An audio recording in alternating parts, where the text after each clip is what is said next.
ನಾವು ಇವತ್ತಿನವರೆಗೆ ರಾಜಕೀಯ MLA ಆಗಿ 2 ವರ್ಷ ಆದದ್ದು, ಆದರೂ ರಾಜಕೀಯ ಜೀವನವಾಗಿ ಅಂದರೆ ಎಲ್ಲರೊಟ್ಟಿಗೆ ಇದ್ದು ಸುಮಾರು ಒಂದು 35ರಿಂದ 40 ವರ್ಷ ಎಲ್ಲರ ಒಟ್ಟಿಗೆ ಎಲ್ಲ ನಾಯಕರೊಟ್ಟಿಗೆ ನಾವು ಜೀವನವನ್ನು ನಡೆಸ್ಕೊಂಡು ಬಂದದ್ದು ರಾಜಕೀಯವಾಗಿ. ಯಾವುದೂ ಇವತ್ತಿನವರೆಗೆ ವೈಯಕ್ತಿಕವಾಗಲಿ ಸಂಘರ್ಷವಾಗಲಿ ನಾವು ಮಾಡ್ಕೊಂಡು ಬಂದು ರಾಜಕೀಯ ಮಾಡಲಿಲ್ಲ. ಹಾಗೆ ಕಾಂಗ್ರೆಸ್ ಮಿತ್ರರಿಗೆ ಹೇಳುವುದಂದರೆ ಅವರು ರಾಜಕೀಯ ಅವ್ರ ಕೆಲಸ, ಅವ್ರ ಪಕ್ಷದ ಕೆಲಸ, ಅವರು ಟೀಕೆ ಮಾಡುವ ಸ್ವಾಭಾವಿಕ ಮಾಡಬೇಕು. ವೈಯಕ್ತಿಕ ಟೀಕೆ ಮಾಡುವಾಗ ಜಾಗ್ರತೆಯಲ್ಲಿ ಮಾಡಿದರೆ ಒಳ್ಳೆಯದಂತೇಳುವ ಒಂದು ಸಲಹೆಯನ್ನು ಕೊಟ್ಟು, ಸತ್ಯದರ್ಶನ ಅವರ ಸಪ್ತಾಹದ ಕಾರ್ಯಕ್ರಮದಲ್ಲಿ ಟೀಕೆಗಳನ್ನು, ಕೆಲವು ವೈಯಕ್ತಿಕ ಟೀಕೆ, ಕೆಲವು ಶಾಸಕರ ಕಾರ್ಯವೈಖರಿ ಸರಿ ಇಲ್ಲ ಅಂತೇಳುವ ಟೀಕೆಗಳನ್ನು ಮಾಡ್ತಾ ಇದ್ದಾರೆ. ಮತ್ತು ಟೀಕೆ ಕಾಂಗ್ರೆಸ್ ಪಕ್ಷದವರು ಮಾಡುವುದು ಸಹಜ, ಅವರು ಮಾಡದೆ ನಮ್ಮನ್ನು ಹೊಗಳಿಕ್ಕಾಗೋದಿಲ್ಲ ಅವರು. ಆದರೆ ವೈಯಕ್ತಿಕವಾಗಿ ಕೆಲವು ವಿಷಯದಲ್ಲಿ ಅವರು ಟೀಕೆಗಳನ್ನು ಮಾಡ್ತಾ ಇದ್ದಾರೆ. ಅದಕ್ಕೆ ಸಮಜಾಯಿಷಿಯನ್ನು ಕೊಡಬೇಕಾದ ಕೆಲಸ ನಮ್ಮದಾದ್ದರಿಂದ 23/6 ನಾವು ರಾಜ್ಯ BJPಯ ಸೂಚನೆಯಂತೆ ನಮ್ಮ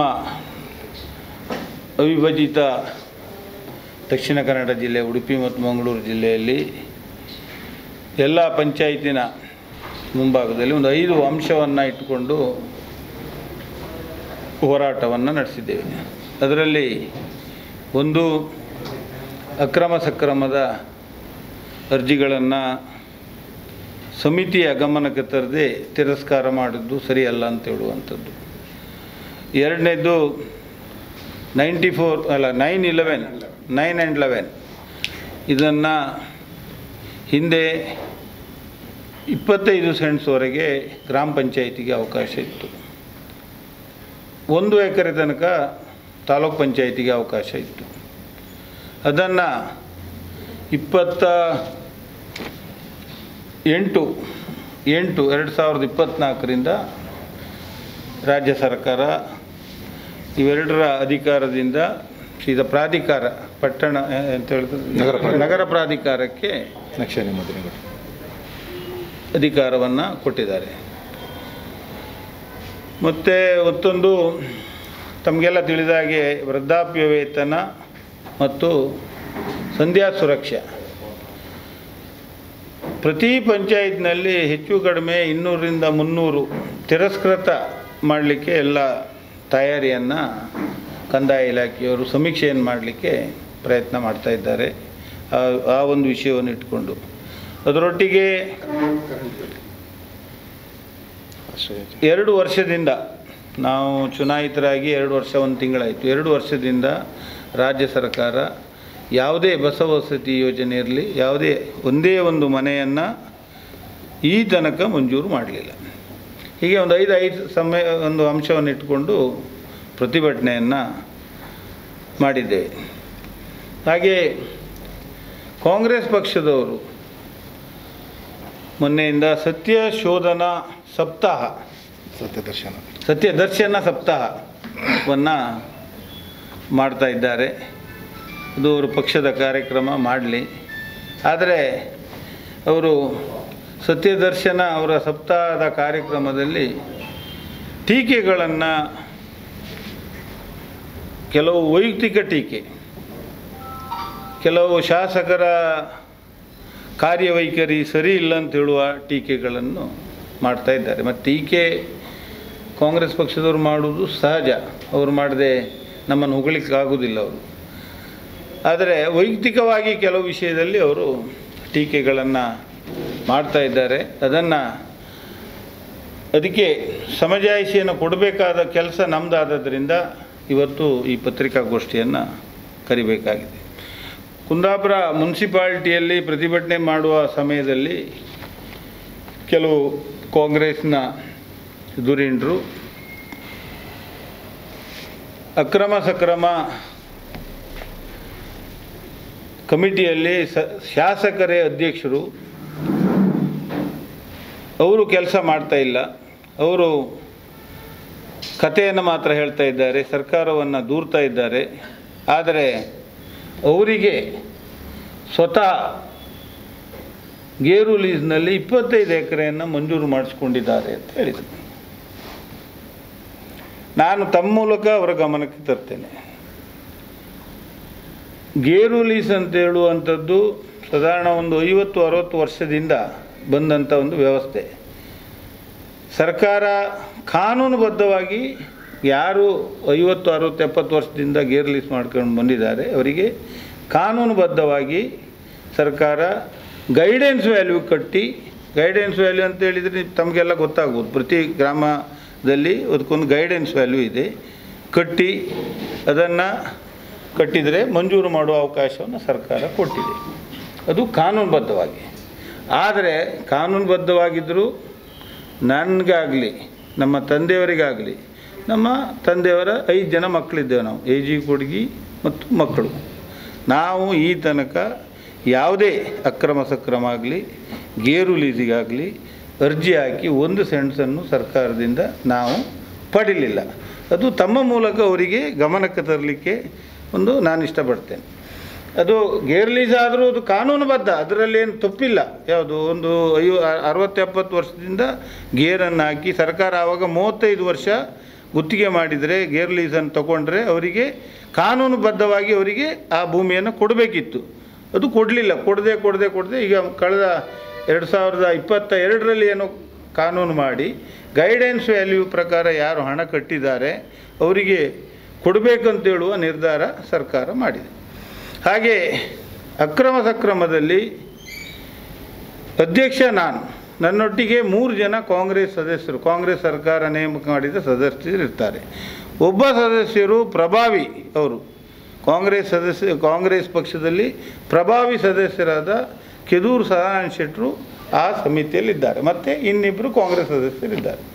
ತಾವು ಸದಾನಂದ ಶೆಟ್ಟರ ಹತ್ರ ಅವರು ಹಿಂದೆ ಇದೇ ಸಮಿತಿಯಲ್ಲಿ ಅವರು ಸದಸ್ಯರಾಗಿದ್ದವರು, ಈಗಲೂ ಅವರೇ ಸದಸ್ಯರು. ಹಿಂದೆ ಏನು ಕ್ರಮ ಇತ್ತು ಅಕ್ರಮ ಸಕ್ರಮ ಕಮಿಟಿಯಲ್ಲಿ ಅಂತ ಹೇಳಿದರೆ ಎಲ್ಲ ಅರ್ಜಿಗಳು ಸಮಿತಿಯ ಮುಂದೆ ಬರ್ತಿತ್ತು ಹಿಂದೆ. ಅದು ಸರಿ, ಅವರ ಕೃಷಿ ಉಂಟಾ ಇಲ್ವಾ ಅಂಥೇಳಿ ಸಮಿತಿಯಲ್ಲಿ ಪರಿಶೀಲನೆ ನಡೆಸಿದ ನಂತರ ಹಿಂದೆ ಅಕ್ರಮ ಸಕ್ರಮ ದರಖಾಸ್ತು ಕೊಡುವ ಅವಕಾಶಗಳಿತ್ತು. ಈಗ ಯಾವುದೇ ಅರ್ಜಿ ಸಹ ಸಮಿತಿ ಮುಂದೆ ಬರುವಂಥದ್ದಿಲ್ಲ. ಎಲ್ಲ ಅರ್ಜಿಯು ಸ್ಕ್ರೂಟಿನಿಯಾಗಿ VA ತಹಶೀಲ್ದಾರರು ಇವರು ನೋಡಿದ ಮೇಲೆ ನಮಗೆ ಅರ್ಜಿ ಬರುವಂಥದ್ದು. ಹೆಚ್ಚು ಕಡಿಮೆ ನಮ್ಮ ಜಿಲ್ಲೆಯಲ್ಲೇ, ನಮ್ಮ ಕುಂದಾಪುರ ಕ್ಷೇತ್ರದಲ್ಲಿ ಒಂದು 10-15 ಸಾವಿರ 10-15 ಸಾವಿರ ಅರ್ಜಿಯನ್ನು ಈಗಾಗಲೇ ಅವರು ತಿರಸ್ಕೃತವನ್ನು ಮಾಡಿದ್ದಾರೆ. ತಮಗೆ ಅದರ ಎಲ್ಲ ಅಧಿಕೃತ ಮಾಹಿತಿಯನ್ನು ಬೇಕಾದರೆ ನಮ್ಮ ಹತ್ರ ರೆಕಾರ್ಡ್ ಉಂಟು, ತಿರಸ್ಕೃತ ಮಾಡಿದ್ದಾರೆ. ನಾನು ಈ ತನಕ ಒಟ್ಟು ಅಕ್ರಮ ಸಕ್ರಮದಲ್ಲಿ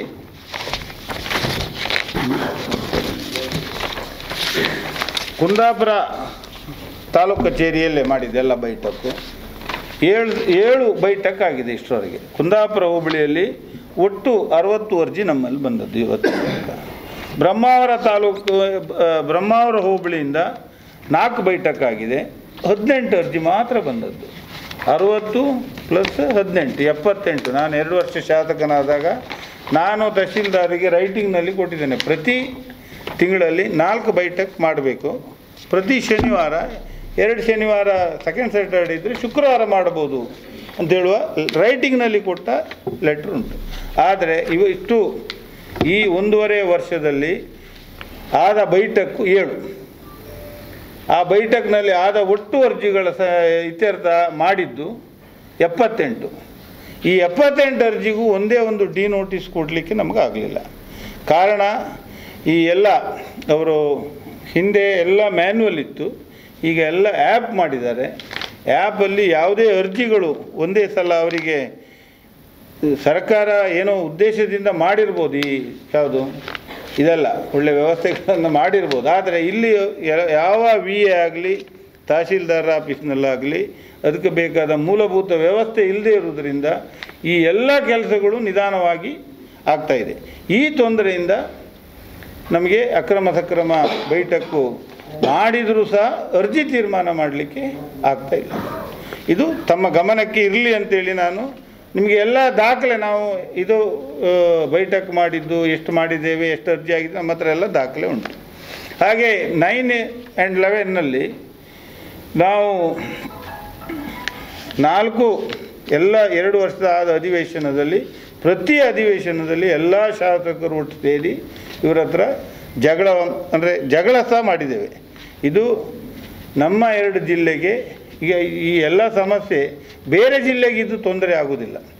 ಅಲ್ಲಿ ಗ್ರಾಮ ಠಾಣ ವ್ಯವಸ್ಥೆ ಬೇರೆ ಇದೆ, ಇಲ್ಲಿ ಎಲ್ಲ ತುಂಡು ಭೂಮಿಗಳಿರುವುದರಿಂದ ಈ ಸಮಸ್ಯೆ ನಮ್ಮ ಉಡುಪಿ ಮತ್ತು ದಕ್ಷಿಣ ಕನ್ನಡ ಜಿಲ್ಲೆಗೆ ಹೆಚ್ಚು ತೊಂದರೆ ಆಗ್ತಾಯಿದೆ. ಹಿಂದೆ ಎಲ್ಲ ಕೆಲಸಗಳು ಗ್ರಾಮ ಪಂಚಾಯತ್ನಲ್ಲಿ ಆಗ್ತಿತ್ತು, ಅವರು ನಕ್ಷೆ ಎಲ್ಲ ಅನುಮೋದನೆ ಮಾಡಿ 9/11 ಗ್ರಾಮ ಪಂಚಾಯತ್ನಲ್ಲಿ ಆಗ್ತಿತ್ತು. ಈಗ ಪ್ರಾಧಿಕಾರಕ್ಕೆ ಹೋದ ನಂತರ ಅವರ ಹತ್ರ ಅಧಿಕಾರಿಗಳಿಲ್ಲ. ಮೊನ್ನೆವರೆಗೆ ಕುಂದಾಪುರದ ಪ್ರಾಧಿಕಾರದಲ್ಲಿ ಕುಂದಾಪುರ ಒಂದು ಚಾರ್ಜ್ ಇತ್ತು ಅವರಿಗೆ, ಹಾಗೆ ಅವರಿಗೆ ಬಂಟ್ವಾಳ ಇತ್ತು, ಕಾಪು ಇತ್ತು, ಉಡುಪಿ ಇತ್ತು. ಇಷ್ಟು ಕಡೆಗೆ ಅವರು ಚಾರ್ಜ್. ಒಬ್ಬ ಅಧಿಕಾರಿ ಇಷ್ಟು ಕಡೆಗೆ ಕೆಲಸ ನಿರ್ವಹಿಸುವುದು ಖಂಡಿತ ಕಷ್ಟ. ಮೊದಲು ಎಲ್ಲ ಪಂಚಾಯತ್ನಲ್ಲಿ ಆಗುವ ಕೆಲಸ ಈಗ ತಾಲೂಕಿನಲ್ಲಿ ಒಬ್ಬ ಅಧಿಕಾರಿಯಿಂದ ಮಾಡುವಂಥದ್ದು ತುಂಬ ಕಷ್ಟ. ಇದು ಜನರಿಗೆ ಕಚೇರಿ ಅಲ್ದು ಅವರು ಸುಸ್ತಾಗಿದ್ದಾರೆ. ಇದನ್ನು ವಾಪಸ್ಸು ಗ್ರಾಮ ಪಂಚಾಯತಿಗೆ ಕೊಡಬೇಕಂತ ಸರ್ಕಾರದ ಹತ್ರ ಒಂದು 5-6 ಸಾರಿ ಎಲ್ಲ ಶಾಸಕರು 2 ಜಿಲ್ಲೆಯ ಶಾಸಕರು ಒಟ್ಟು ಸೇರಿ ಹೇಳಿದರು. ಸರ್ಕಾರ ಇದ್ರ ಬಗ್ಗೆ ಗಮನ ಕೊಡಲಿಲ್ಲ. ಆದ್ದರಿಂದ ನಮಗೆ ಬೀದಿಗಿಳಿದೇ ಇನ್ನು ಹೋರಾಟ ಮಾಡಬೇಕಾದ ಅನಿವಾರ್ಯತೆ ಇದೆ ಮುಂದು ದಿನದಲ್ಲಿ ಸಹ. ಇದು ಈ ತೊಂದರೆ ಏನುಂಟು ತಾವು ಸಹ ಜನರ ಹತ್ರ ಕೇಳಿದರೆ ತಮಗೆ ಅನುಭವ ಆಗಬಹುದು ಆ ವಿಷಯದಲ್ಲಿ ಅಂತ ಹೇಳುವ ನನ್ನ ಅನಿಸಿಕೆ. ಹಾಗೆ ಬಸವ ವಸತಿ 2 ವರ್ಷದಿಂದ ಒಂದೇ ಒಂದು ಮನೆಗಳನ್ನು ಕೊಡಲಿಲ್ಲ. ಹಿಂದೆ ಪ್ರತಿ ವರ್ಷ ಪ್ರತಿ ಕ್ಷೇತ್ರಕ್ಕೆ ಗ್ರಾಮ ಪಂಚಾಯಿತಿಗೆ ಕನಿಷ್ಠ 50ರಿಂದ 100 ಮನೆಗಳು ಬರ್ತಿತ್ತು. ಈಗ 2 ವರ್ಷದಿಂದ ನಮಗೆ ಹಳ್ಳಿ ಜನರಿಗೆ ಒಂದು ವಸತಿ ಸೌಕರ್ಯವನ್ನು ಕಲಿಸಲಿಕ್ಕೆ ಆಗಲಿಲ್ಲ. ನಾವು ಜನರಿಗೆ ಗೊತ್ತಾಗಬೇಕಾದರೆ ನಾವು ಸಹ ಪ್ರತಿಭಟನೆ ಮಾಡ್ತೀವಿ, ಜನರಿಗೆ ಗೊತ್ತಾಗೋದಿಲ್ಲ, ಶಾಸಕರು ಕೊಡುವುದಿಲ್ಲ ಅಂಥೇಳಿ ಅವರ ಗಮನದಲ್ಲಿ ಇರುವುದರಿಂದ ಪ್ರತಿಭಟನೆಯನ್ನು ನಾವು ಮಾಡಬೇಕಾಗಿದೆ. ಹಾಗೆ ಅನುದಾನದ ವಿಷಯದಲ್ಲಿ ಸರ್ಕಾರ ಬಂದು ಕಾಂಗ್ರೆಸ್ ಸರ್ಕಾರ ಬಂದು 2 ವರ್ಷ ಆಗಿದೆ. ಈಗ ಈ 2 ವರ್ಷದಲ್ಲಿ ಹಿಂದೆ ಯಾವ ರೀತಿ ಅಭಿವೃದ್ಧಿಗೆ ಹಣ ಒದಗಿಸ್ತಾ ಇದ್ದಾರೆ ಅಂತೇಳುವ ವಿಚಾರ ತಮ್ಮ ಎಲ್ಲರ ಗಮನಕ್ಕೆ ಇದೆ. ನಮಗೂ ಈ 2 ವರ್ಷದಲ್ಲಿ RDPR ಆಗಲಿ ಅಥವಾ SC/ST ಯೋಜನೆಗಳಿಗಾಗಲಿ ಮೈನರ್ ಇರಿಗೇಷನಿಗಾಗಲಿ ಯಾವುದೇ 1 ರೂಪಾಯಿ ಇವತ್ತಿನ ತನಕ ಹಣ ಬಿಡುಗಡೆ ಮಾಡಲಿಲ್ಲ. RDPRನಲ್ಲಿ ಈಗ ಹೊಸ ಪ್ರಪೋಸಲ್ ಕೇಳಿದ್ದಾರೆ, ಎಲ್ಲ ಪ್ರೊಸೆಸ್ ಆಗ್ತಾ ಇದೆ. ಇನ್ನು ಆಗೋದು ಯಾವಾಗ ಅಂತೇಳಿ ಒಂದು 10 ಕೋಟಿ ರೂಪಾಯಿಯ ಸುಳ್ಳು ಹೇಳಬಾರ್ದಲ್ಲ, ನಾವು ಸತ್ಯವೇ ಹೇಳಬೇಕು. ಏನು ಕೊಟ್ಟದ್ದು ಅದನ್ನು ಕೊಟ್ಟಿದ್ದಾರೆ. ಈಗ ಅದು ಇನ್ನು ಯಾವಾಗ ಅನುಷ್ಠಾನ ಆಗ್ತದೆ ಅಂತ ಮುಂದಿನ ದಿನದಲ್ಲಿ ನಾವು ನೋಡಬೇಕು. PWD ಇಲಾಖೆಗೆ 10 ಕೋಟಿ SHDPಯಲ್ಲಿ ಅನುದಾನ ಕೊಟ್ಟಿದ್ದಾರೆ. ಅದು 5 ವರ್ಷ ಮೇಂಟೆನೆನ್ಸು. ಅದನ್ನು ನಾವು ಹಾಲಾಡಿನ ಮುಂದೆ ತಮಗೆ ಸೋಮೇಶ್ವರದವರೆಗಿನ ರಸ್ತೆಯನ್ನು ಅಭಿವೃದ್ಧಿ ಅಲ್ಲಿ ಮಾಡಿದ್ದಾರೆ. ಅದರ ನಂತರ 8 ಕೋಟಿ ರೂಪಾಯಿಯಲ್ಲಿ ಜನ್ನಾಡಿಯಲ್ಲಿ ಒಂದು ರಸ್ತೆಯನ್ನು ಅಭಿವೃದ್ಧಿ ಮಾಡಿದ್ದಾರೆ. ಆನಗಳ್ಳಿಯಲ್ಲಿ ಆಗ್ತಾ ಉಂಟು, ಈಗ ಇನ್ನೂ ಆಗಲಿಲ್ಲ, ಇನ್ನು ಮಳೆಗಾಲದ ನಂತರ ಕಂಪ್ಲೀಟ್ ಆಗ್ತದೆ. ಮತ್ತೆ 2 ವರ್ಕು ಆ ಕಡೆ ಬ್ರಹ್ಮಾವರ ತಾಲೂಕಿನ ಕೋಟ ಹೋಬಳಿಯ ನಮ್ಮ ಕ್ಷೇತ್ರದಲ್ಲಿ ಮಾಡಿದ್ದಾರೆ. ಅದು ಬಿಟ್ಟರೆ ಯಾವ ಅನುದಾನಗಳು ನಮ್ಮ ಯಾವುದು ಕ್ಷೇತ್ರ MLA ಕ್ಷೇತ್ರಾಭಿವೃದ್ಧಿ ಫಂಡ್ ಬಿಟ್ಟರೆ ಮತ್ತು ಯಾವ ಅನುದಾನಗಳು ನಮ್ಮ ಕುಂದಾಪುರ ಕ್ಷೇತ್ರಕ್ಕಾಗಲಿ ಅಥವಾ ಉಡುಪಿ ಹೆಚ್ಚು ನಾನು ಹೇಳೋದು ನಮ್ಮ 2 ಜಿಲ್ಲೆಗೆ. ಅವರು ಬೇರೆ ಕ್ಷೇತ್ರಕ್ಕೆ ಕೊಟ್ಟಿದ್ದಾರೆ ನನಗೆ ಗೊತ್ತಿಲ್ಲ, ನಾವು ಕೇಳಬೇಕಿನ್ನು. ನಮ್ಮ 2 ಜಿಲ್ಲೆಗೆ ಶಾಸಕರಿಗೆ ಅನುದಾನವನ್ನು ಸಹ ಕೊಡಲಿಲ್ಲ. ಇದನ್ನೆಲ್ಲ ತಮ್ಮ ಗಮನಕ್ಕೆ ತರಬೇಕು ಅಂತ ಹೇಳುವ ಉದ್ದೇಶದಿಂದ ತಮ್ಮನ್ನೆಲ್ಲ ಕರೆದಿದ್ದೇವೆ. ಇದರಲ್ಲಿ ನಾವು ಇವತ್ತಿನವರೆಗೆ ರಾಜಕೀಯ MLA ಆಗಿ 2 ವರ್ಷ ಆದದ್ದು, ಆದರೂ ರಾಜಕೀಯ ಜೀವನವಾಗಿ ಅಂದರೆ ಎಲ್ಲರ ಒಟ್ಟಿಗೆ ಇದ್ದು ಸುಮಾರು ಒಂದು 35ರಿಂದ 40 ವರ್ಷ ಎಲ್ಲರ ಒಟ್ಟಿಗೆ, ಎಲ್ಲ ನಾಯಕರೊಟ್ಟಿಗೆ ನಾವು ಜೀವನವನ್ನು ನಡೆಸ್ಕೊಂಡು ಬಂದದ್ದು ರಾಜಕೀಯವಾಗಿ. ಯಾವುದೂ ಇವತ್ತಿನವರೆಗೆ ವೈಯಕ್ತಿಕವಾಗಲಿ ಸಂಘರ್ಷವಾಗಲಿ ನಾವು ಮಾಡ್ಕೊಂಡು ಬಂದು ರಾಜಕೀಯ ಮಾಡಲಿಲ್ಲ.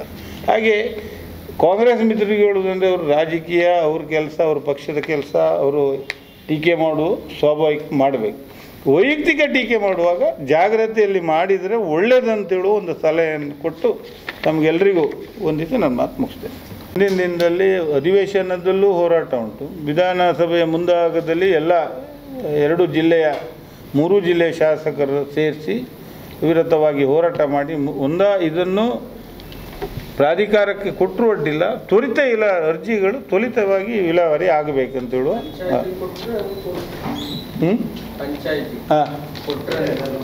ಅಲ್ಲ ಖಂಡಿತ ಅನುಕೂಲ, ಜನರಿಗೂ ಅನುಕೂಲ. ಈಗ ಸಾಧ್ಯವೇ ಎಲ್ಲ ನಾವು ನಮಗೆ ಬೇಜಾರಾಗ್ತಾ ಉಂಟು. ಇದು ಇಂಥ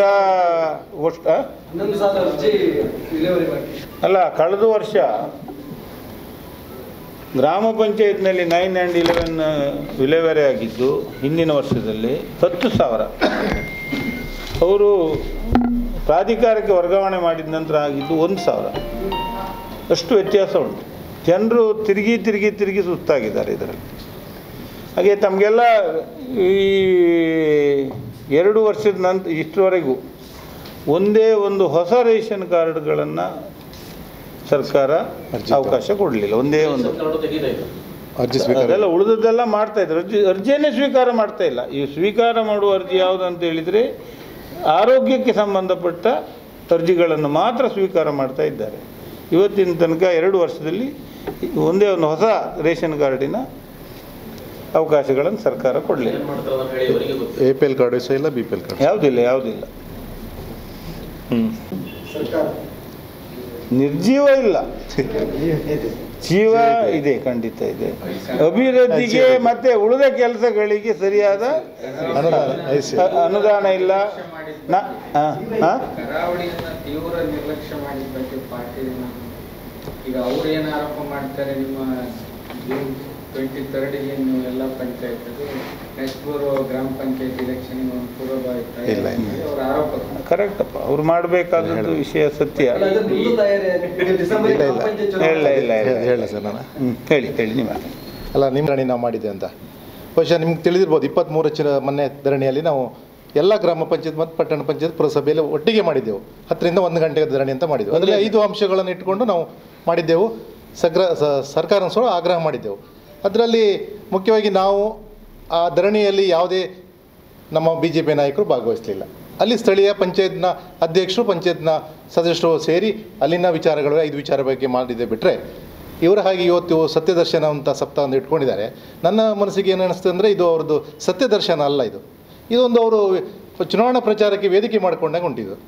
ಯಾಕೆಂದರೆ ಒಂದೊಂದು ದಿವಸಕ್ಕೆ ಒಂದೊಂದು ಪಂಚಾಯತ್ ಮಾಡಿಕೊಂಡು ಇವತ್ತು ಅಲ್ಲಿ ಭಾಷಣ ಮಾಡೋದು ನೋಡಿದರೆ ಅವರು ಸ್ಪರ್ಧೆಗಿಳಿದು ಭಾಷಣ ಮಾಡಿದಾಗ ಉಂಟು. ಇವತ್ತು ಚುನಾವಣಾ ತಯಾರಿಗೆ ಅವರೇ ಹೊರಟಿದ್ದಾರೆ ಬಿಟ್ಟರೆ ನಾವು ಹೊರಡಲಿಲ್ಲ. ನಾನು ಹೋಗಿದ್ದು 3 ಪಂಚಾಯತಿಗೆ ಹೋಗಿದ್ದು ಮೊನ್ನೆ. ಮುಖ್ಯವಾಗಿ ಇವತ್ತು ಹೇಳ್ತಾರೆ ಕೆಲವೊಂದು ನಾಯಕರು ಪಡಿತರ ಚೀಟಿ ನಾವು ಅಷ್ಟೆಲ್ಲ ಕೊಟ್ಟಿದ್ದೇವೆ ಅಂತಾರೆ. ಈಗ ಶಾಸಕರು ಹೇಳಿದರು ಪಡಿತರ ಚೀಟಿ 2 ವರ್ಷದಿಂದ ಒಂದೇ ಒಂದು ಅರ್ಜಿ ತೊಗೊಳ್ಳಿಲ್ಲ. ಬಹುಶಃ ನಿಮಗೆಲ್ಲ ತಿಳಿದಿರ್ಬೋದು, ಒಂದು ಕುಟುಂಬ ಡಿವೈಡ್ ಆಗಿ ಮನೆಗಳಾಗುತ್ತೆ, ಅವರಿಗೆ ರೇಷನ್ ಕಾರ್ಡು ಅದು BPL APL ಬೇರೆ ಪ್ರಶ್ನೆ. ಅರ್ಜಿಗಳನ್ನೇ ಸ್ವೀಕಾರ ಮಾಡ್ತಾ ಇಲ್ಲ, ಸೈಟ್ ಓಪನ್ ಆಗ್ತಿಲ್ಲ.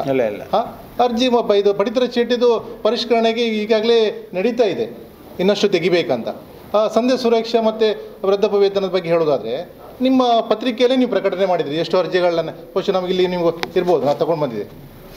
ನಾವು ಅದ್ರ ಬಗ್ಗೆ ಹೋರಾಟ ಕೊಟ್ಟಿದ್ದೇವೆ. ಈಗ ಆಗ್ತಾಯಿದೆ, BA ಮಟ್ಟದಲ್ಲಿ, ಆಡಳಿತಾಧಿಕಾರಿ ಮಟ್ಟದಲ್ಲಿ ಅದ್ರದ್ದು ವೆರಿಫಿಕೇಷನ್ ಆಗ್ತಿದೆ. ಕೆಲವೊಂದು ಮಾನದಂಡಗಳನ್ನು ಇಟ್ಟಿದ್ದಾರೆ ಅಲ್ಲಿ. ನಾನು ನೋಡಿದ್ದೇನೆ. ಅದರಲ್ಲಿ ಒಂದು APL ಕಾರ್ಡ್ ಅಂತ ಕೊಟ್ಟಿದ್ದರು, ಇನ್ನೊಂದು ಅವರು ಆದಾಯ 70-80 ಸಾವಿರ ಇದೆ ಅಂದರೆ 60-70 ವರ್ಷ ಆದವರಿಗೆ ಏನು ಆದಾಯ ಇದೆ ಅಂತ ನನಗೆ ಗೊತ್ತಿಲ್ಲ. ಅದನ್ನು ಕೊಡುವಾಗ ಯಾವುದೇ ಮಾನದಂಡಗಳಿರಲಿಲ್ಲ. BPL ಕಾರ್ಡ್ ಒಂದೇ ಇತ್ತು. ಬಟ್ ಅಂದು ಏನಂದರೆ, ಇವತ್ತು BPL ಕಾರ್ಡಿದ್ದು ಆದಾಯ 120. ಇವರು ಇವತ್ತು ವೃದ್ಧಾಪ್ಯ ವೇತನಿಗೆ 32,000ಕ್ಕಿಂತ 36. ಹೌದು, ಆ ಒಂದು ಉದ್ದೇಶ ಇಟ್ಟುಕೊಂಡು ಇವತ್ತು ಸಂಧ್ಯಾ ಸುರಕ್ಷೆ ಇರ್ಬೋದು ಅದನ್ನೆಲ್ಲ ತೆಗಿಲಿಕ್ಕೆ ಹೊರಟಿದ್ದಾರೆ. ನಾವು ಸುಳ್ಳು ಮಾಹಿತಿದ್ರೆ BJPಯವರು ಸುಳ್ಳು ಅಂತ ಹೇಳ್ತಾ ಇದ್ದಾರೆ. ಸುಳ್ಳು ಅವರಿಂದಲೇ ಆಗ್ತಿದೆ. ಇವತ್ತು ಸತ್ಯದರ್ಶನ ಅವ್ರು ಮಾಡಲಿ, ಅವರು ನಾವು ಹೇಳೋದಾದರೆ ಆಶ್ರಯ ಯೋಜನೆ, ನಾನು ಪಂಚಾಯತ್ ಅಧ್ಯಕ್ಷನಾಗಿದ್ದಾನು, 2 ವರ್ಷದಿಂದ ಒಂದು ಮನೆ ಕೊಟ್ಟದವ್ರು ತೋರಿಸ್ಲಿ, ಯಾವುದೇ ದಾಖಲೆಗಳನ್ನು ತೋರಿಸ್ಲಿ. ಹಾಂ, ನಾನು ಏರಿಸಲೇ ಇಲ್ಲ ಅಂತ ಹೇಳ್ತಾರೆ. ನಿಮಗೆಲ್ಲ ತಿಳಿದಿರ್ಬೋದು, ನಿಮ್ಮದು ಕರೆಂಟ್ ಬಿಲ್ಗಳು ಮನೆಗೆ ಬರ್ತದೆ. ಮೊನ್ನೆ ಬಿಲ್ಲಲ್ಲಿ ನೋಡಿ, ಪಿಂಚಣಿ ಮತ್ತು ಗ್ರ್ಯಾಜುಟಿ ಹೇಳಿ ಒಂದು ಯೂನಿಟ್ ಮೇಲೆ 36 ಪೈಸೆ ಹೆಚ್ಚು ಮಾಡಿದ್ದಾರೆ. ನಿಮ್ಮ ಪತ್ರಿಕೆಯಲ್ಲಿ ಪ್ರಕಟಣೆ ಮಾಡಿದ್ದೀರಿ, ಆ್ಯಡ್ ಮಾಡಿದ್ದಾರೆ. 1 ಯೂನಿಟ್ ಮೇಲೆ 36 ಪೈಸೆ ಮಾಡಿದ್ದಾರೆ. ಇವತ್ತು ಕೈಗಾರಿಕೆ ಮಾಡ್ಕೊಂಡವರಿಗೆ ಎಷ್ಟು ಬಿಲ್ ಬರ್ತಾ ಇದ್ದಾಳೆ ಅವರವರಿಗೆ ಗೊತ್ತುಂಟು. ಇವತ್ತು ವಾಣಿಜ್ಯ ಮತ್ತು ಅಂಗಡಿ ಇಟ್ಕೊಂಡವರಿಗೆ ಎಷ್ಟು ಬಿಲ್ ಹೆಚ್ಚಾಗಿದೆ ಅಂತ ಗೊತ್ತಾಗ್ತದೆ. ಇವರು ಸಾಮಾನ್ಯ ಜನರಿಗೆ ಇವತ್ತು ಇವ್ರದ್ದು ಎಂತ ಯೋಜನೆ ಅಲ್ಲ ಶಕ್ತಿ ಅಲ್ಲ, ಗೃಹಲಕ್ಷ್ಮಿ ಅಲ್ಲ ವಿದ್ಯುತ್ ಗೃಹಜ್ಯೋತಿ ಹಾಕಿದ್ದು ಪ್ರತಿ ಯೂನಿಟ್ಗೆ 36 ಪೈಸೆ. ಶೂನ್ಯ ಬಿಲ್ ಕೂಡ ಪ್ರಾರಂಭದಲ್ಲಿ ಯಾರಿಗೆ ಬರ್ತಾ ಇತ್ತೋ ಅದರಲ್ಲಿ ಒಂದು 60% ಜನಕ್ಕೆ ಹೋಗಿದೆ ಈಗ.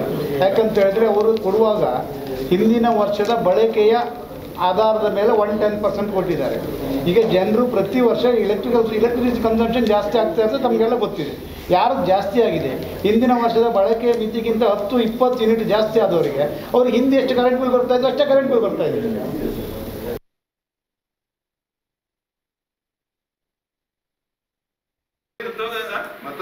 ಮೊನ್ನೆ ಕೋಟ ಸಿ ಎ ಬ್ಯಾಂಕಿಂದ ತೀರ್ಪು ಬಂದ ಒಂದು ಜುಡಿಷಿಯರಿ ಎಂತಕ್ಕೆ ಕ್ವಾಸಿ ಜುಡಿಷಿಯರಿ ಅಂತೇಳಿ ಹೇಳ್ತಾರೆ. ಸರಿ ಅದು. ಆದರೆ ನಮ್ಮ ಅಭ್ಯರ್ಥಿ ಒಂದು ಓಟ್ನಲ್ಲಿ ಆ ದಿನ ಚುನಾವಣೆಯಲ್ಲಿ ಗೆದ್ದಿದ್ದಾರೆ. ಆ ದಿನದ ಇವರು ರೀಕೌಂಟಿಗೆ ಕೇಳಿದ್ದಾರೆ, ಅವಕಾಶ ಕೊಡದೆ ಚುನಾವಣೆ ಫಲಿತಾಂಶವನ್ನು ಚುನಾವಣಾಧಿಕಾರಿ ಘೋಷಣೆ ಮಾಡಿದ್ದಾರೆ. ಮೊನ್ನೆ ಕೋರ್ಟ್ನಲ್ಲಿ ತೀರ್ಪು ಕೊಡುವಾಗಲೂ ಅವರದ್ದೇ ತೀರ್ಪು ಕೊಟ್ಟದ್ದು ಅವ್ರದ್ದೇ ಅಧಿಕಾರಿ ಗೈರು ಹಾಜರಾದರು. ಯಾವುದು AR ಆಫೀಸಿನ ಜನರಲ್ ಅವರ ತನಿಖೆಗೆ ಗೈರು ಹಾಜರಾಗಿದ್ದು, ಅದನ್ನೇ ಅವರು ಕೋರ್ಟ್ ಮಾಡಿ 2 ಸಲ ಕರೆದ್ರು, ಗೈರು ಹಾಜರಾಗಿದ್ದಾರೆ. ಆದ್ದರಿಂದ ಮರು ಎಣಿಕೆಗೆ ಸಹ ಅವಕಾಶ ಕೊಟ್ಟು, ಬರೀ ಮರು ಎಣಿಕೆಗೆ ಅವಕಾಶ ಕೊಟ್ಟರೆ ಅದು ತಪ್ಪಿಲ್ಲ, ಅದು ಅವಕಾಶ ಇರಲೂಬಹುದು, ಅವರ ಡಿಸ್ಕ್ರಿಷನರಿ ಪವರ್. ಆದರೆ ಅವರ ಆದೇಶದಲ್ಲಿ ತಮ್ಮ ಸದಸ್ಯತ್ವ ಅಸಿಂಧುವನ್ನು ಕೊಟ್ಟಿದ್ರು. ಮರು ಎಣಿಕೆ ಆದ ನಂತರ ಅಸಿಂಧು ಆಗಲಿ, ಇದು ಪೂರ್ವಾಗ್ರಹ ಪೀಡಿತವಾದ ತೀರ್ಪು ಅಂತೇಳಿ ಹೇಳಿ ಮತ್ತೆ ಪ್ರತಿಭಟನೆ ಮಾಡಿದ್ದಾರೆ. ಮತ್ತೆ ತಾವು ಹೇಳಿದ್ರಿ, ಮೊದಲು ಚುನಾವಣೆಯಲ್ಲಿ ಗೆದ್ದದ್ದು 1 ಮತ, ಮೊನ್ನೆ ಆಗಿದ್ದು 8 ಮತ. ಆ ಇಡೀ ಮತಪತ್ರದ ಎಲ್ಲ ಬಾಕ್ಸ್ಗಳು ಇರುವುದು ಎಲ್ಲಿ ಕೇಳಿದ್ರು, ಸೊಸೈಟಿ. ಮತ್ತೆ ನಾವೇನು ಹೆಚ್ಚು ಮಾತಾಡುದಿಲ್ಲ, ಚರ್ಚೆ ಇಲ್ಲ. ಮತ್ತೊಂದು ವಿಚಾರ ಅಂದರೆ ನೆದರ್ಲ್ಯಾಂಡ್ನೊಂದಿಗೆ ನಿಮ್ಮ ಮನೆ ವಿಜಯಕರ ಓಡಿದ್ದು ಒಂದೊಂದು ಕಾರ್ಮಿಕರಿದ್ದು, ಅಲ್ಲಿ ಕೆಲವರದ್ದು ಪಟ್ಟ ಜಾಗ ಇದೆ, ಕೆಲವರದ್ದು ಸರ್ಕಾರಿ ಜಾಗ ಇದೆ. ಈ ಸಮಸ್ಯೆಗೆ ನಿರಂತರವಾಗಿ ನಾನು ನಮ್ಮ ಅಧಿವೇಶನದಲ್ಲೂ ಮತ್ತೆ ಕಂದಾಯ ಸಚಿವರನ್ನು ಭೇಟಿ ಮಾಡಿದಾಗ ಅವರು ನಮಗೆ ಇದಂತ ಹಿಂಬಲವಂತ ಕೊಟ್ಟಿದ್ದಾರೆ. ಅದನ್ನು 94D ಅಡಿ ಖಂಡಿತ ನಾನು ಮಾಡ್ತೇನೆ ಅಂತ ಹೇಳುವ ಭರವಸೆ. ಕೋರ್ಟ್ ಲ್ಯಾಂಡ್ ಅಂತ ಇದರಲ್ಲಿ ಕೋರ್ಟ್ ಇಲ್ಲ, ಇಲ್ಲಿ ಕೋರ್ಟ್ ಇಲ್ಲ. ಕೋಡಿಗೆ ಇದು ಪಟ್ಟ ಜಾಗ. ಕೋಡಿಯಲ್ಲಿ ಪರಮುಖ ಜಾಗದಲ್ಲಿ 94 CCಯಲ್ಲಿ ಅರ್ಜಿ, ಸಾಧಾರಣ 92 ಅರ್ಜಿ ಎಷ್ಟು ವರ್ಷದಿಂದ ಬಾಕಿ ಇದೆ. 94 CC ಅಂತ ಪರಮುಖ ಜಾಗದಲ್ಲಿ 94 CCಯಲ್ಲಿ ಬೇಕಾದರೆ ನಾನು ಖಂಡಿತ ಮಾಡಿ ಕೊಡ್ತೇನೆ ಅಂತೇಳಿ ಒಪ್ಪಿಗೆ ಕೊಟ್ಟಿದ್ದಾರೆ. ಅದನ್ನು ಪ್ರೊಸೆಸ್ ಆಗ್ತವೆ. ಹಾಗೆ ಕೋಡಿ ಕನ್ಯಾನ ಭಾಗದಲ್ಲೂ ಸೇಮ್ ಸಮಸ್ಯೆ. ಪರಮುಖ ಜಾಗದಲ್ಲಿ ಮನೆ ಕಟ್ಟಿಕೊಂಡು ಎಷ್ಟು ವರ್ಷ ಇದ್ದಾರೆ. ಅದನ್ನು ನಿರಂತರವಾಗಿ ನಾವು ಸಹ ಅದರಲ್ಲಿ ಫಾಲೋಅಪ್ಪಲ್ಲಿ ಇದ್ದೇವೆ, ಮಾಡ್ತಾ ಇದ್ದೇವೆ ಆ ಕೆಲಸವನ್ನು. ಇಲ್ಲಿ ಮೂಢತ್ವಕ್ಕೆ ಪಂಚಾಂಗಗಳಲ್ಲಿ ಅನುದಾನ ಬಿಡುಗಡೆ ಮಾಡಿದ್ರೆ ಬೇಕಾದರೆ ಅದನ್ನು ನಾವು ಅಲ್ಲಿಗೆ ಇಡ್ಬೋದು. ಅನುದಾನವೇ ಇಲ್ಲ. ನಾವು ನಮ್ಮ ಕರಾವಳಿ ಭಾಗದ ಕೋಟ, ಸಾಲಿಗ್ರಾಮ ಈ ಭಾಗದಲ್ಲಿ ಒಳ್ಳೆಯ ಹೂಳೆತ್ತಬೇಕಂತೇಳಿ ಒಂದು ವರ್ಷದಿಂದ ಪ್ರಯತ್ನ ಮಾಡಿ ಏನೂ ಸಿಕ್ಕದೆ, ಮೊನ್ನೆ ನಾವು ಎಲ್ಲ ಅಲ್ಲಿ ಸ್ಥಳೀಯ ಪಂಚಾಯತ್ಗಳ ಎಲ್ಲರ ಪ್ರಯತ್ನದಿಂದ ಹೂಳೆತ್ತಲಿಕ್ಕೆ ಪ್ರಯತ್ನ ಮಾಡಿದ್ದೇವೆ. ಕೆಲಸ ಆಗ್ತಾ ಇರುವಾಗ ಈ ವರ್ಷ ಮಳೆ ಸ್ವಲ್ಪ ಬೇಗ, ಅಕಾಲಿಕ ಮಳೆ ಬೇಗ ಬಂದದ್ರಿಂದ ಆ ಕೆಲಸ ಸ್ವಲ್ಪ ನಿಧಾನ ಆಗ್ತದೆ. ಅಟ್ಲೀಸ್ಟ್ ಅಷ್ಟೇ ಮಾಡಿದ್ರು ನೆರೆ ಗೆದ್ದೆಗೆ ನೀರು ತುಂಬುವುದು ಅವರ ಕೃಷಿ ಹಾಳಾಗುವುದನ್ನು ನಾವು ನಿಲ್ಲಿಸ್ಬೋದು. ಮುಂದಿನ ವರ್ಷ ಬೇಗ ಸ್ಟಾರ್ಟ್ ಮಾಡ್ತೇವೆ ಖಂಡಿತ ಏನಾದರೂ ಮಾಡಿ. ಈ ಕೃಷಿ ಹಾಳಾಗುವುದನ್ನು ಸ್ವಲ್ಪ ನಿಲ್ಲಿಸ್ಬೋದು ಅಂತ ಹೇಳುವ ಅಭಿಪ್ರಾಯ. ಸರಿಗೆ 2 ವರ್ಷದಲ್ಲಿ ಕಂಪೇರ್ ಮಾಡಲಿಕ್ಕೆ ಸಾಧ್ಯ ಇಲ್ಲ. ಈಗ ಎರಡು ರಸ್ತೆ ನಿಮಗೆ ನಾನು ಬೇರೆ ನಮ್ಮ ಕ್ಷೇತ್ರದ ಬಗ್ಗೆ ಹೇಳುವುದಾದ್ರೆ ನಮ್ಮದು ಎಲ್ಲ ಹಳ್ಳಿಯಿಂದ ಹಿಡಿದು ಇಲ್ಲಿ ಬರುವ ಎಲ್ಲ ರೋಡ್ಗಳು ತಾವು ಎಲ್ಲ ಆಚೆ ಈಚೆ ತಿರುಗುವ ಸುಸ್ಥಿತಿಯಲ್ಲಿ ಇದೆ ಅಂತ ಹೇಳುವ ಒಂದು ಇದು. ಎಲ್ಲ ರೋಡ್ಗಳು ಒಳ್ಳೇದಿದೆ. ಅಂದರೆ ಕಾಲಕ್ಕೆ ಹಿಂದೆ ಮೇಂಟೆನೆನ್ಸ್ ಆಗ್ತಿತ್ತು, ಅನುದಾನ ಬರ್ತಿತ್ತು. ಎಲ್ಲ ಹಳ್ಳಿಯ ಒಳ ರೋಡ್ಗಳು ಸಹ ಒಳ್ಳೇದಿದೆ. ಈಗ ಬೇಡಿಕೆ ಇರುವುದು ಮತ್ತು ಎಲ್ಲ ಈಗ ಹೊಸ ಹೊಸ ಬೆಳವಣಿಗೆ ಡೆವಲಪ್ಮೆಂಟ್ ಆಗ್ತಿರುವಾಗ ಮನೆಗಳು ಹೆಚ್ಚಾಗ್ತದೆ. ಬಾಲ್ ಮಾಡಿಕೊಂಡು ಅಲ್ಲಲ್ಲಿ ಮನೆ ಕಟ್ತಾರೆ. ಹೊಸ ಹೊಸ ಬೇಡಿಕೆಗಳಿಗೆ ನಮಗೆ ಪೂರೈಕೆ ಮಾಡಲಿಕ್ಕೆ ಖಂಡಿತ ಕಷ್ಟ ಆಗ್ತಾ ಉಂಟು. ಈಗ ಉಂಟು ನಮ್ಮ ಹತ್ರ. ಈಗ ಇರ್ಲಿಲ್ಲ ನನ್ನ ಹತ್ರ. ಯಾಕಂತ ಹೇಳಿದ್ರೆ ಹಿಂದೆ ಪಶ್ಚಿಮ ವಾಹಿನಿಯಲ್ಲಿ ಎಷ್ಟೋ ಕೋಟಿಗಳನ್ನು ಕೊಡ್ತಿದ್ರು ಮೈನರ್ ಇರಿಗೇಷನ್. ಅಂಬೇಡ್ಕರ್ ಅಥವಾ SC/ST ನಿಗಮದಿಂದ ಎಷ್ಟೋ ಅನುದಾನಗಳು ಬರ್ತಿತ್ತು. ಬೇರೆ ಬೇರೆ RDPR ಇಂದ ಎಷ್ಟೋ ಅನುದಾನಗಳು ಬರ್ತಿತ್ತು. ಈಗ ಕೊಟ್ಟದ್ದು ನಮಗೆ ಅವರು 2 ವರ್ಷದಲ್ಲಿ PWD ಇಲಾಖೆಯಿಂದ ಅನುದಾನ ಕೊಟ್ಟಿದ್ದಾರೆ. RDPR ಇಲ್ಲ, SC/ST ನಿಗಮದಿಂದ ಆಗಲಿ SC/ST ಅನ್ನೋದು ಯಾವುದೇ ಅನುದಾನಗಳು ನಮಗೆ ಕೊಡಲಿಲ್ಲ. ಬರೀ PWD ಕೊಟ್ಟಿದ್ದಾರೆ. ಕಂಪನಿಗೆ ಅದು ಟೆಂಡರ್ ಆಗಿದೆ. ಸುವ್ಯವಸ್ಥಿತವಾಗಿ ಈಗ ನಡೀತಾ ಇದೆ. ಅದರಲ್ಲಿ ಏನೋ ಕಾಂಗ್ರೆಸ್ ಮಿತ್ರರು ಹೇಳುವುದು ಏನು ಡೆವಲಪ್ ಮಾಡಲಿಲ್ಲ. ನಾವು ಡೆವಲಪ್ ಇದು ಇಲ್ಲಿ ವೈದ್ಯರ ಕೊರತೆ ಸಹ ಉಂಟು. ಈಗ ನಮ್ಮ ಆರೋಗ್ಯ ಸಚಿವರ ಹತ್ರ ನಿರಂತರವಾಗಿ ಬೇಡಿಕೆ ಇಟ್ಟರೂ ಸಹ ಹೊಸ ವೈದ್ಯರ ನೇಮಕಾತಿ ಆಗಲಿಲ್ಲ. ಯಾವುದೇ ಅದಕ್ಕೆ ಬೇಕಾದ ವ್ಯವಸ್ಥೆಯನ್ನು ಕೊಡ್ತಾ ಇಲ್ಲ ಸರ್ಕಾರ. ಏನು ನಿರಂತರವಾಗಿ ಯಾವುದು ರುಟೀನ್ ನಡೆಸ್ಕೊಂಡು ಹೋಗ್ತಾ ಇದೆ ಅಲ್ಲ, ಅದನ್ನು ಆದಷ್ಟು ಗಮನ ಇಟ್ಟು ಅವರೊಟ್ಟಿಗೆ ಡಾಕ್ಟರೊಟ್ಟಿಗೆ ಕೋಆರ್ಡಿನೇಷನ್ ಮಾಡ್ತಾ ಇದ್ದಾರೆ. ಈಗ ಜಿಲ್ಲಾ ಪಂಚಾಯತ್ ತಾಲೂಕ್ ಪಂಚಾಯತ್ ಇಲ್ಲಿ ನೋಡಿದ್ರೆ ಹಾಸ್ಟೆಲ್ ಅಲ್ಲಿ ಸೀಟ್ ಇಲ್ಲ.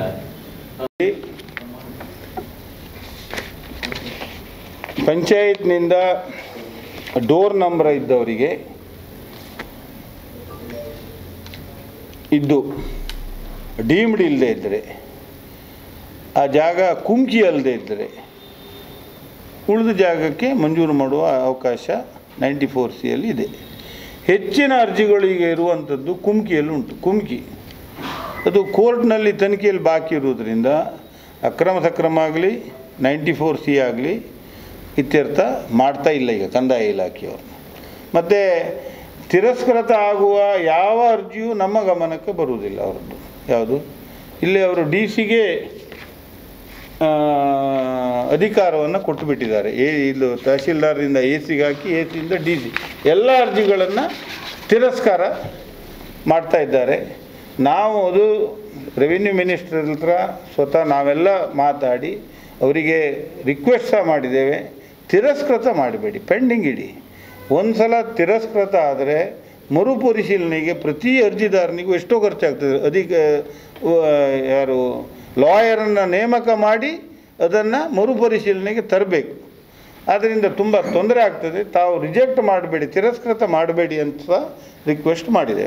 ಹಾಗೆ ಹಾಸ್ಟೆಲಿನ ವಿಚಾರ ಒಂದು ಹೇಳ್ತೇನೆ. ನಮ್ಮ ಕುಂದಾಪುರ ಕ್ಷೇತ್ರ ಅಥವಾ ಉಡುಪಿ ಜಿಲ್ಲೆ ನಮ್ಮ ಕ್ಷೇತ್ರದಲ್ಲಿ ಸಹ ಬೇಡಿಕೆ ಹೆಚ್ಚುಂಟಿಲ್ಲಿ. ಪ್ರತಿ ವರ್ಷ ಬೇಡಿಕೆ ಜಾಸ್ತಿ ಇದೆ, ಸೀಟ್ ಕಡಿಮೆ ಇದೆ. ನಮ್ಮ ಹಿಂದುಳಿದ ವರ್ಗದ ಮಂತ್ರಿಗಳ ಹತ್ರ ಪ್ರತಿ ಸಲ ನಂದು ಕ್ವಶನ್ ಇರ್ತಿತ್ತು. ಪ್ರತಿ ಅಧಿವೇಶನದಲ್ಲೂ ಕ್ವಶನ್, ಏನಾದರೂ ಮಾಡಿ 2 ಹಾಸ್ಟೆಲನ್ನು ಈಗ ತುರ್ತಾಗಿ ಆದರೂ ಕೊಡಿ ಅಂತೇಳಿ ರಿಕ್ವೆಸ್ಟ್ ಮಾಡಿದರು. ಇವತ್ತಿನ ತನಕ ಹೊಸ ಹಾಸ್ಟೆಲನ್ನು ಮಂಜೂರು ಮಾಡಲಿಲ್ಲ. ಹಾಗೆ ಹಾಸ್ಟೆಲಿನ ಸೀಟು ತುಂಬ ಕೊರತೆಯನ್ನು ನಾವು ಕಾಣ್ತಾ ಇದ್ದೇವೆ ಇಲ್ಲಿ ನಮ್ಮ ಜಿಲ್ಲೆ ಕ್ಷೇತ್ರಕ್ಕೆ ಕೊಪ್ಪಳದಿಂದ ಬರ್ತಾರೆ, ಗದಗದಿಂದ ಬರ್ತಾರೆ, ಬಾಗಲಕೋಟೆಯಿಂದ ಬರ್ತಾರೆ, ಶಿವಮೊಗ್ಗದಿಂದ ಬರ್ತಾರೆ. ಇಷ್ಟು ಎಲ್ಲ ಕಡೆಯಿಂದ ವಿದ್ಯಾರ್ಥಿಗಳು ಇಲ್ಲಿ ಎಜುಕೇಷನ್ ಈ ಭಾಗದಲ್ಲಿ ಉತ್ತಮ ಅಂತೇಳಿ ತಿಳ್ಕೊಂಡು ಎಲ್ಲರೂ ಇಲ್ಲಿಗೆ ಬರ್ತಾ ಇದ್ದಾರೆ. ಆದರೆ ಪ್ರತಿ ವರ್ಷ ಒಂದು 100 PUC ಮತ್ತು ಇದೆಲ್ಲ ಸೇರಿಸಿದರೆ ಒಂದು 300ರಿಂದ 400 ಮಕ್ಕಳಿಗೆ ಹಾಸ್ಟೆಲ್ ಸಿಗುವುದಿಲ್ಲ. ಇಲ್ಲಿ ಹಾಸ್ಟೆಲ್ ಸಂಖ್ಯೆ ಕಡಿಮೆ ಇದೆ. ಅದರಿಂದ ಎಲ್ಲ ಇದು 94C ಈಗ ತಿರಸ್ಕೃತ ಆಗಿದ್ದು ಹೆಚ್ಚಿಂದಪುರ, ಕುಮ್ಕಿ, ಡೀಮ್ಡ್, ಮತ್ತು ದಾಖಲೆ ಇಲ್ಲದಿದ್ದದ್ದು. ದಾಖಲೆ ಅಂದರೆ ಅವರು ಪಂಚಾಯಿತಿಯಿಂದ ಡೋರ್ ನಂಬರ್ ಇಲ್ಲದೆ ಇದ್ದರೆ ಅವರು ಮಂಜೂರು ಮಾಡೋದಿಲ್ಲ. ಮತ್ತು 94Cಗೆ ಕಮಿಟಿ ಇಲ್ಲ. 94Cಯನ್ನು ಮಾಡುವವರು ತಹಶೀಲ್ದಾರರು ನೇರ. ಈಗ ಕರಾವಳಿ ಅಂತ ಕರಾವಳಿ ಭಾಗದಲ್ಲಿ ಸ್ವಲ್ಪ ಮಲತಾಯಿ ಧೋರಣೆ ಸಹ ಇರ್ಬೋದು ಅವರದ್ದು. ಅದರೊಟ್ಟಿಗೆ ಅನುದಾನ ಕೊಡಲಿಕ್ಕೆ ಹಣ ಇಲ್ಲ ಅಂತೇಳಿ ಹೇಳುವ ಅಭಿಪ್ರಾಯ ನಮಗೆ ತೋರ್ತದೆ ಅವರದ್ದು. ಅಭಿವೃದ್ಧಿಗೆ ಅವರದ್ದು ಈ ಏನು ಸ್ಕೀಮ್ ತಪ್ಪು ಅಂತ ನಾವು ಹೇಳುವುದಿಲ್ಲ, ಆದರೆ ಅಭಿವೃದ್ಧಿ ಆಗ್ತಾಯಿಲ್ಲ, ಅಭಿವೃದ್ಧಿಗೆ ಹಣ ಇಲ್ಲ. ನಮ್ಮಾಗೆ ಕಾಂಗ್ರೆಸ್ ಶಾಸಕರು ಸಹ ಕೂಗುಂಟು ಅವರದ್ದು ಸಹ. ನಮಗೆ ಒಂದು 10 ಕೊಟ್ಟರೆ ಅವರಿಗೆ ಒಂದು 20 ಕೊಟ್ಟಿರ್ಬೋದು. ಆದರೆ ಹಿಂದಿನ ಸರ್ಕಾರಗಳ ಏನೆಲ್ಲ ಹಿಂದೆ ಸಹ ಕಾಂಗ್ರೆಸ್ ಸರ್ಕಾರ ಇತ್ತು, BJP ಸರ್ಕಾರ ಇದ್ದರೂ ಹಿಂದೆ ಕಳೆದ ಇದರಲ್ಲಿ BJP ಇದ್ದರು, ಅದರ ಹಿಂದೆ ಕಾಂಗ್ರೆಸ್ ಸರ್ಕಾರ ಇತ್ತಲ್ಲ.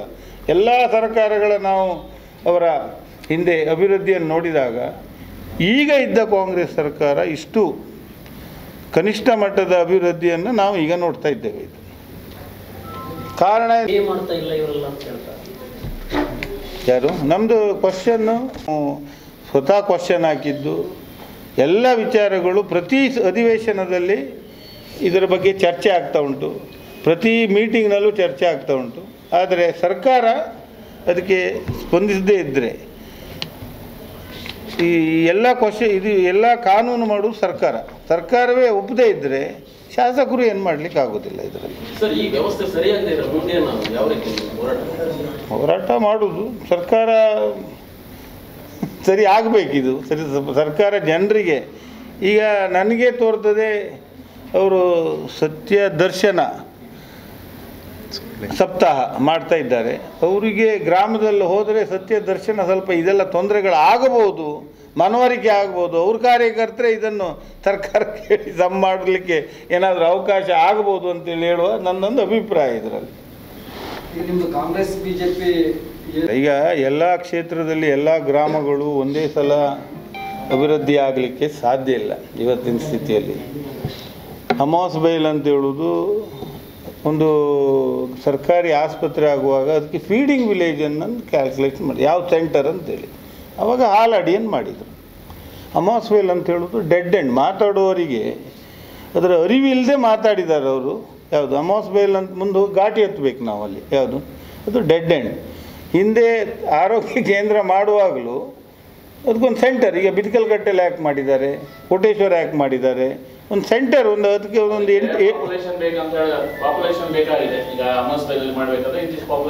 ಯಾವುದು ಹತ್ತಿರ ಆಗ್ತದೆ ಅಂತೇಳಿ ಇದ್ದದ್ರಲ್ಲಿ ಅಲ್ಲ ಅದು ಆದರೆ ಹಳ್ಳಿಯಲ್ಲಿ ರುದ್ರಭೂಮಿ ಇವತ್ತು ಎಲ್ಲ ಕಡೆಗೂ ಅವರವರ ಜಾಗದಲ್ಲೇ ಅವರು ಮಾಡ್ಕೊಂಡು, ಅಂದರೆ ಜಾಗದ ಸಮಸ್ಯೆ ಹಳ್ಳಿಯಲ್ಲಿ ಯಾರೂ ಅಂತ್ಯ ಸಂಸ್ಕಾರಕ್ಕೆ ಪರದಾಟ ಪಟ್ಟಿದ್ದಿಲ್ಲ. ಇವತ್ತು ಕುಂದಾಪುರದಲ್ಲಿ ಇರ್ಬೋದು ಜಾಗ ಸಮಸ್ಯೆ, ಕೋಟೇಶ್ವರದಲ್ಲಿ ಇರ್ಬೋದು, ಬಿಟ್ಟರೆ ಹಳ್ಳಿಯಲ್ಲಿ ಎಲ್ಲರೂ ಅವರವ್ರ ಜಾಗದಲ್ಲೇ ಅಂತ್ಯ ಸಂಸ್ಕಾರ ಮಾಡಿಕೊಳ್ತಾ ಇದ್ದಾರೆ. ಆದರೂ ನೀವು ಹೇಳಿದಾಗೆ ಸಾರ್ವಜನಿಕವಾಗಿ ಒಂದು ರುದ್ರಭೂಮಿಯೋ ಇದು ಇದ್ದರೆ ಖಂಡಿತ ಅನುಕೂಲ. ಅದ್ರ ಬಗ್ಗೆ ಜಾಗ ಸಹ ಈಗ ಮಂಜೂರಾಗಿದೆ ಎಲ್ಲ ಕಡೆಗೆ. ಅಮಾಸ್ಬೇಲ್ನಲ್ಲೂ ಜಾಗ ಮಂಜೂರಾಗಿದೆ. ಆದರೆ ಜಾಗ ಮಂಜೂರಾಗಿದ್ದು ಯಾವಾಗಲೂ ಯಾರ್ಯಾರು ಸ್ವಾಧೀನ ಉಂಟದೀಗ ಅದು ಮುಟ್ಲಿಕ್ಕೆ ಹೋದರೆ ಕೆಲವು ಜಾಗಗಳು.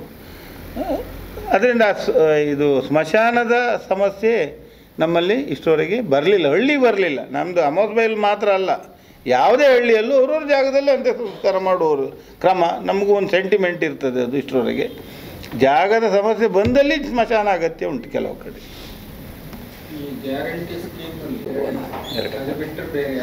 ಏನಿಲ್ಲ, ಅದೇ ನಾನು ಹೇಳಿದ್ನಲ್ಲ, ಈಗ PWDಯಲ್ಲಿ ನಮಗೆ ಒಟ್ಟು ಕೊಟ್ಟದ್ದು ಇಷ್ಟರವರೆಗೆ 18 ಕೋಟಿಯನ್ನು ಕೊಟ್ಟಿದ್ದಾರೆ. ಯಾವುದು ಒಂದು 10 ಕೋಟಿ, ಅದ್ರ ಮೇಲೆ ಒಂದು 8 ಕೋಟಿ. ಹೌದು, ಅಷ್ಟು ಇಲ್ಲ. 50 ಹೇಳಿದರೆ ಬರೀ ಖುಷಿ ಆಗ್ತಿತ್ತು. ಕಾನೂನಾತ್ಮಕವಾಗಿ ಏನಾದರೂ ಮಾಡ್ಲಿಕ್ಕೆ ಆಗ್ತದೆ? ಅಲ್ಲ, ಸರ್ಕಾರದ ಇಚ್ಛೆ ಅಲ್ಲ. ಸರ್ಕಾರ ಯಾವುದೇ ಸರ್ಕಾರ ಯೋಜನೆ ಕೊಡಬೇಕಲ್ಲ, ಕೊಡದಿದ್ದ ಪಕ್ಷದಲ್ಲಿ ಅದನ್ನು ಪ್ರಶ್ನೆ ಮಾಡಿ ಕೋರ್ಟ್ ಕಾನೂನು ಪ್ರಕಾರ ಇಲ್ಲ. ಹೋರಾಟಗಳ ಮೂಲಕವೇ ಮಾಡಬೇಕು ಬಿಟ್ಟರೆ ಕಾನೂನು ಪ್ರಕಾರ ಸರ್ಕಾರ ಮತ್ತು ಎಲ್ಲ ಕ್ಷೇತ್ರಕ್ಕೂ ಒಂದೇ ರೀತಿಯ ಅನುದಾನ ಕೊಡಬೇಕಂತೂ ಸರ್ಕಾರಕ್ಕೆ ಕಾನೂನು ಪ್ರಕಾರ ಇಲ್ಲ. ಯಾವುದು ಅವರ ವಿವೇಚನೆಗೆ ಬಿಟ್ಟದ್ದು. ಕೆಲವು ಒಂದು ಕ್ಷೇತ್ರಕ್ಕೆ 50 ಕೋಟಿ ಕೊಡ್ಬೋದು, ಒಂದು ಕ್ಷೇತ್ರಕ್ಕೆ 5 ಕೋಟಿ ಕೊಡ್ಬೋದು, ಸರ್ಕಾರದ ವಿವೇಚನೆ. ಅದರಿಂದ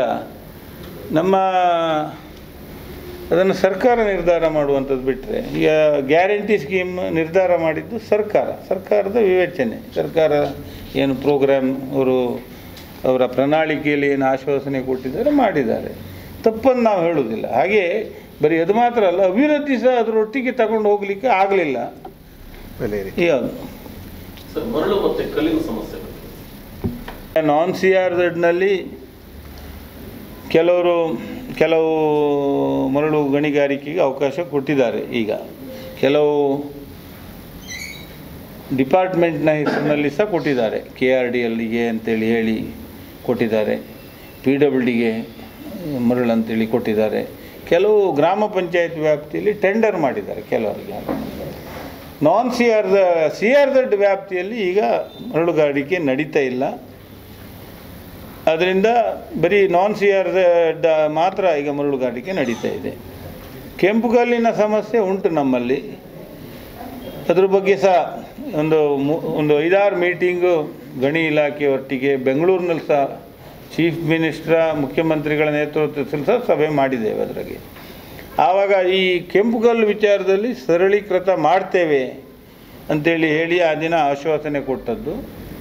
ಇನ್ನೂವರೆಗೂ ಮೊನ್ನೆ ಸ್ವಲ್ಪ ಬೇರೆ ಪರಿಷ್ಕೃತ ಪರವಾನಗಿಗೆ ಅವಕಾಶ ಕೊಟ್ಟರು ನಮ್ಮ ಭಾಗದಲ್ಲಿ ಎಲ್ಲೂ ಕೆಂಪು ಕಲ್ಲು ತೆಗಿಲಿ ಗಣಿಗಾರಿಕೆಗೆ ಅವಕಾಶ ಸಿಗುವುದಿಲ್ಲ. ಇಲ್ಲಿ ಹಳ್ಳಿ ಭಾಗದಲ್ಲೇ ಸಿಗುವಂಥದ್ದು, ಕರಾವಳಿಯಲ್ಲಿ ಕೆಂಪು ಕಲ್ಲು ಸಿಗುವಂಥದ್ದು ಕಡಿಮೆ. ಆಲೂರು ಅಥವಾ ನಮ್ಮ ಆ ಕಡೆ ಸಿಗುವಂಥದ್ದು ಎಡಮೊಗೆ, ಇದೆಲ್ಲ ಭಾಗವು ಇದು ನಮ್ಮ ವೈಲ್ಡ್ ಲೈಫ್ ಫಾರೆಸ್ಟ್ ಅವರ 1 ಕಿಲೋಮೀಟ್ರ್ ವ್ಯಾಪ್ತಿಯಲ್ಲಿ ಬರುವುದರಿಂದ ನಮಗೆ ಕೆಂಪು ಕಲ್ಲನ್ನು ತೆಗೆಯುವ ಅವಕಾಶಗಳು ಕಡಿಮೆ.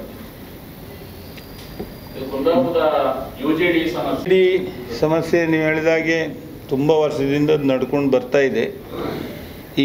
ಈಗಾಗಲೇ ಅಲ್ಲಿ ಅವರ STP ಟ್ಯಾಂಕ್ ಮತ್ತು ಉಳಿದ ಟ್ಯಾಂಕ್ ಒಂದು 5 ಅವರದ್ದು ಇದಾಗಬೇಕು, ಅದು ಟ್ಯಾಂಕ್ಗಳು ಆಗಬೇಕಿತ್ತು. ವೆಟ್ವೆಲ್ ಮತ್ತು STP. ಅದಕ್ಕೆ ಜಾಗ ಎಲ್ಲ ಹೆಚ್ಚಿನ ಜಾಗ ಎಲ್ಲ ಗುರುತಿಸುವಿಕೆ ಮತ್ತು ಮಂಜೂರು ಆಗಿದೆ. STP ಜಾಗದಲ್ಲಿ ಪುಣೆಯಲ್ಲಿ ಒಂದು ಜಾಗವನ್ನು ಹುಡುಕಿದ್ದಾರೆ. ಆ್ಯಕ್ಚುಲಿ ಇದು ಎಲ್ಲ ಪ್ರಕ್ರಿಯೆ ಮುಗಿದಿದೆ. ಆದರೆ ಸ್ಥಳೀಯ ಜನರದ್ದು ಸಹ ಸ್ವಲ್ಪ ಅಲ್ಲಿ ಅದಕ್ಕೆ ವಿರೋಧ ಇರುವುದರಿಂದ ಒಂದು 500 ಮೀಟ್ರ್ ಮುಂದೆ ಹಾಕಿದರೆ ಆ ಜಾಗ ಸುಟೇಬಲ್ ಅಂತೇಳಿ ತೋರಿಸ್ತಾ ಇದ್ದಾರೆ. ಆದರೂ ಅದರೊಟ್ಟಿಗೆ ಇನ್ನೂ ಇವರ ಹಳೆಯ ಟೆಂಡರ್ನ ಕಾಮಗಾರಿಯನ್ನು ಅವರು ಆ ಗುತ್ತಿಗೆದಾರನ ಎಲ್ಲ ಕೆಲಸಗಳನ್ನು ಫೈನಲ್ ಮಾಡಲಿಲ್ಲ ಇನ್ನು, ಹಾಗೆ ಪೆಂಡಿಂಗ್ ಇಟ್ಕೊಂಡಿದ್ದಾರೆ. ಇನ್ನು ಇದೆಲ್ಲ ನಂತರ ಹೊಸ ಇದಿಷ್ಟು ಬಾಕಿ ಕಾಮಗಾರಿಗಳಿಗೆ ಒಂದು ಎಸ್ಟಿಮೇಟನ್ನು ಮಾಡಿ ಹೊಸ ಟೆಂಡರ್ ಆದಮೇಲೆ ಕಾಮಗಾರಿ ಚಾಲನೆ ಆಗ್ಬೋದು. ಸರ್ಕಾರ ಅದಕ್ಕೂ ಸಹ ಹಣ ಬಿಡುಗಡೆ ಮಾಡಿದರೆ ಮಾತ್ರ, ಹಣ ಹೆಚ್ಚು ಕಡಿಮೆ ಒಂದು 30-35 ಕೋಟಿ ಅಡಿಷ್ನಲ್ ಅವರಿಗೆ ಮಾಡಬೇಕಾಗ್ತದೆ ಇದಕ್ಕೆಲ್ಲ. ಮೊದಲು ಆವಾಗ ಮಾಡುವಾಗ STP ಅಥವಾ ಇದನ್ನೆಲ್ಲ ಅವರು ಪರಿಗಣನೆಗೆ ತೆಗೆದುಕೊಳ್ಳದೆ ಆಗ ಗಡಿಬಿಡಿಯಲ್ಲಿ ಮಾಡಿದ್ದಾರೆ ಟೆಂಡರ್.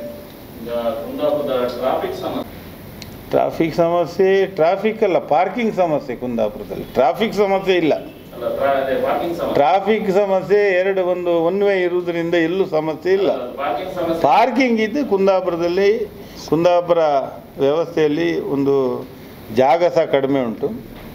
ಪಾರ್ಕಿಂಗಿಗೆ ಈಗಾಗಲೇ ಇವರು ಜಾಗವನ್ನು ಗುರುತು ಸಹ ಮಾಡಿದ್ದಾರೆ. ಮುಂದಿನ ದಿನದಲ್ಲಿ ತಮ್ಮೆಲ್ಲ ಪತ್ರಕರ್ತರ ಮಿತ್ರರು ನಾವು ಸಹ ಚರ್ಚಿಸಿ ಅದಕ್ಕೊಂದು ಏನಾದ್ರು ಪರಿಹಾರ ಅಂದರೆ ಪರಿಹಾರ ಆಗಬೇಕು. ಅದಕ್ಕೊಂದು ಸಲ ಒಂದು ಡಿಸ್ಕಷನ್ ಇನ್ನೊಂದು ಇದರಲ್ಲಿ ಆಲ್ರೆಡಿ ಫೈಲ್ ಎಲ್ಲ ಪುಟಪ್ ಆಗಿದೆ. ಅದು ಬೇರೆ. ಮತ್ತು ಇನ್ನೂ ಸರಳೀಕೃತ ಆಗಲಿಕ್ಕೆ ಮತ್ತು ಇನ್ನು ಮುಂದಿನ ದಿನದಲ್ಲಿ ನಾವೆಲ್ಲ ಒಂದು ಸಲ ಕೂತು ಚರ್ಚೆ ಮಾಡಿ ಪರಿಹಾರ ಆದರೆ ಅದನ್ನು ಮಾಡಿದರೆ ಸ್ವಲ್ಪ ಪಾರ್ಕಿಂಗ್ ಸಮಸ್ಯೆ ಎಲ್ಲ ಸ್ವಲ್ಪ ಇತ್ಯರ್ಥ ಆಗಬಹುದು ಅಂತ ಹೇಳುವ ಒಂದು ಆಲೋಚನೆ ಉಂಟು. ಮುಂದಿನ ದಿನದಲ್ಲಿ ತಿಳಿಸ್ತೇವೆ ನಾವು.